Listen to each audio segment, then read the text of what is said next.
الله الرحمن الرحیم حامدا ومصلیا اما بعد.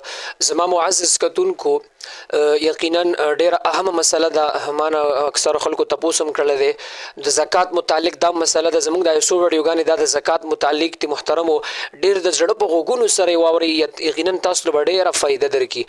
دا نن مسله ده د زکات ده، خدا د قرض د زکات ته. یو سړی سره خو پیسې شته، خو هغه پیسې دی یو سړی په بل چا قرض دي، نو آیا دک سړی چې دا صاحب مال دی، سرمایه دار دی، د دس پیسې په بل ځای کې قرض بند دی، نو هغه د قرض زکات دا اوس ورکی او کنه. نو محترمو دی متعلق آسان ستاسو د ذهن مطابق اسانه خبر ارته خلاصه ذکر کوم. ګوري د چا چې چاله پیسې ورکړي وي، مثال یو سړی 5 لک روپۍ قرض دی پچا باندې او قرض دی، او دا د سي قرض دی چې دالې دلې ورکی، خو لک ټیم پکې د شپږ میاشتې دی، کال د 2 کال پس خودته دا قرض ملاویږي. نو دک سړی چې اوس د کوم نور پیسې ور سره نغدي پرتی دي سره دا قرض حسابول شي او کنه دا غي زکات به ورکی او کنه.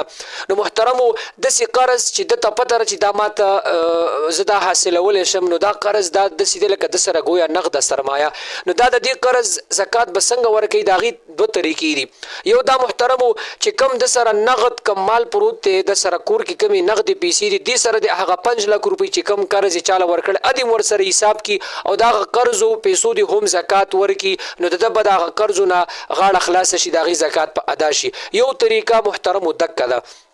دویمه طریقه دا ده چې کم پیسې د چا سره قرض دي، نو د سره څه پیسې نغدي دي، دا د دې نغدو زکات ورکی، قرض زکات تلانه ورکی. هغه کال پرتی وي، 2 کال پرتی وي، 3 کال پرتی وي، 3 کال پس هغه قرض د دره وتلو، نو بیا د 3 کالو زکات دغه قرضونه ورکی. د یو کال زکات پلنی کال ورکی، بیا چې څومره پیسې پاتې شي هغه کې به د دویم کال زکات تی حساب کی، بیا په دریم کال باندې د مثال د 2 کالو زکات تی واسي چې دریم کال کې څومره پیسې پاتې شي او وګوري چې دا د زکات مستحق دی او کنه به د دریم کال زکات ورکی. نو خلاصه دا محترمو د قرض د پیسو د زکات خلاصه د کښوله چې دوه طریقې دي، یا خو د قرض هم د نقدو سره حساب کې د غیر زکات ورکی، دا بهتره طریقه ده ځکه د بغاړه خلاص شي.